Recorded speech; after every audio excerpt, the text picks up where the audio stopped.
اسی ماحول نے ادنا کو اعلیٰ کر دیا دیکھو۔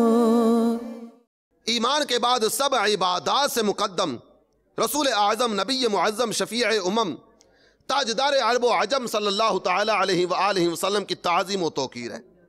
یہ ایک ایسی حقیقت ہے جس کو قرآن نے متعدد آیات مبارکہ میں ذکر فرمایا۔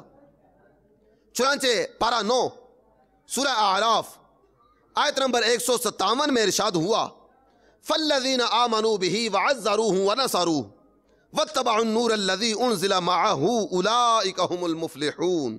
تو وہ جو اس پر ایمان لائیں اور اس کی تعظیم کریں اور اسے مدد دیں اور اس نور کی پیروی کریں جو اس کے ساتھ اترا، وہی بامراد ہوئے۔ فَالَّذِينَ آمَنُوا بِهِ، سب سے پہلے ایمان، وَعَزَّرُوهُ وَنَصَرُوهُ اس میں تعظیم نبی، اور وَاتَّبَعُوا النُّورَ الَّذِي أُنزِلَ مَعَهُ میں عبادات کا ذکر فرمایا۔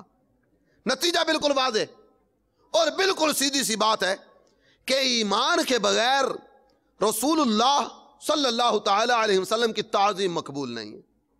بندہ کلمہ نہ پڑھے، سرکار کی نبوت کا اقرار نہ کرے، کتاب اللہ کو معاذ اللہ ثم معاذ اللہ دل سے تسلیم نہ کرتا ہو، ایمان نہ لائے، سرکار کا ادب کرے، تو ایسا آدمی بھی مردود۔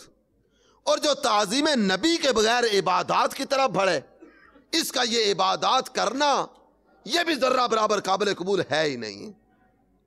امام العاشقین قاضی عیاض مالکی علیہ رحمت اللہ القوی شفا شریف جلد 2 صفحہ 28 پر ذکر کرتے ہیں فَأَوْجَبَ اللَّهُ تَعَالَى تَعْزِيرَهُ وَتَوْقِيرَهُ وَأَلْزَمَ إِكْرَامَهُ وَتَعْظِيمَهُ۔ اللہ عز و جل نے نبی رحمت صلی اللہ تعالی علیہ وسلم کی حرمت و توقیر کو واجب قرار دیا اور ان کی تعظیم و توقیر کو ہم سب پر لازم فرمایا۔ یہی وجہ ہے کہ پوری امت مسلمہ حضور صلی اللہ تعالی علیہ وآلہ وسلم کے ادب و احترام کو لازم قرار دیتی ہے۔ محبوب کے پیاروں سے پیار کے ساتھ ساتھ ان کے دشمن کو اپنا دشمن سمجھنا اور اس سے کنارہ کشی کرنا، یہ بھی علامات محبت میں سے ایک علامت ہے۔ الحمدللہ عز و جل ہمارے محبوب صلی اللہ تعالی علیہ وسلم تو وہ ہیں جو محبوب خدا ہیں، اپنا انداز زمانے سے جدا رکھتے ہیں۔ ہم تو محبوب بھی محبوب خدا رکھتے ہیں۔ ہمارا محبوب کون ہے؟ جو محبوب خدا ہے۔ ان کا دشمن دنیا و آخرت میں خائب و خاسر ہے۔ ان کے دشمنوں سے محبت کے رشتے بڑھانے والا، دوستی کا ہاتھ بڑھانے والا، یہ بھی سخت برا آدمی ہے۔ خود قرآن پاک نے ہمیں بد مذہبوں سے دامن بچانے کا حکم ارشاد فرمایا۔ پارہ 12 سورہ ہود آیت نمبر 113 میں ارشاد ہوا اور ظالموں کی طرف نہ جھکو کہ تمہیں آگ چھوئے گی۔ ظالموں کی طرف نہ جھکو، تمہیں آگ چھوئے گی۔ پارہ 7 سورہ انعام آیت نمبر 68 میں ارشاد فرمایا، ترجمہ کنز الایمان، اور جو کہیں تجھے شیطان بھلا دے تو یاد آئے پر ظالموں کے پاس نہ بیٹھ۔ یاد رکھیے اور خوب اچھی طرح یاد رکھیے کہ زندگی کا مقصد ہی اللہ و رسول عز و جل و صلی اللہ تعالی علیہ وآلہ وسلم کی رضا کا حصول ہے۔ زندہ رہنا ہے تو ان کے بن کر رہیے۔ جب تک ان کے پیاروں سے پیار اور ان کے دشمنوں سے دل بیزار نہیں ہوگا، تمہارا ایمان مکمل ہو ہی نہیں سکتا۔ اعلیٰ حضرت امام اہل سنت ارشاد فرماتے ہیں للہ انصاف۔ اگر کوئی شخص تمہارے ماں باپ، استاد، پیر کو گالیاں دے اور نہ صرف زبانی لکھ لکھ کر چھاپے شائع کرے، کیا تم اس کا ساتھ دو گے؟ یا اس کے بعد بنانے کو تعویلیں گھڑو گے؟ یا اس کے بکنے سے بے پرواہی کر کے اس سے بدستور صاف رہو گے؟ نہیں، نہیں، ہرگز نہیں۔ اگر تم میں انسانی غیرت، انسانی حمیت، ماں باپ کی عزت، حرمت، عظمت، محبت کا نام نشان بھی لگا رہ گیا ہے تو اس بدگو کی صورت سے بھی نفرت کرو گے، اس کے سائے سے دور بھاگو گے، اس کا نام سن کر غیظ لاؤ گے، جو اس کے لیے بناوٹیں گھڑے اس کے بھی دشمن ہو جاؤ گے۔ پھر خدا کے لیے ماں باپ کو ایک پلے میں رکھو اور اللہ واحد و قہار اور محمد الرسول اللہ صلی اللہ تعالی علیہ وآلہ وسلم کی عزت و عظمت پر ایمان کو دوسرے پلے میں.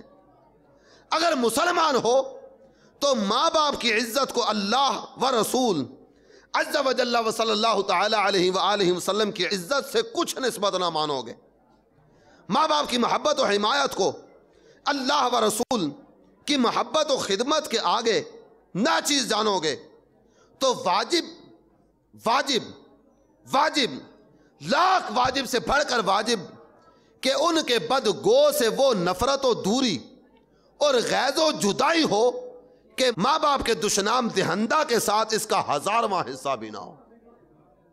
جو تمہارے ماں باپ کو گالی دے تم اس کو برا بڑا جانو، اور جو مصطفیٰ کریم صلی اللہ تعالی علیہ وسلم کا بے ادب ہو، ان کا گستاخ ہو اور ان کے بارے میں زبان درازی کرنے والا ہو، تم آگے بڑھ بڑھ کر اس کو سینے سے لگاؤ، محبت کا ہاتھ بڑھاؤ اور دوستی کے پروانے اس کی طرف بھیجو.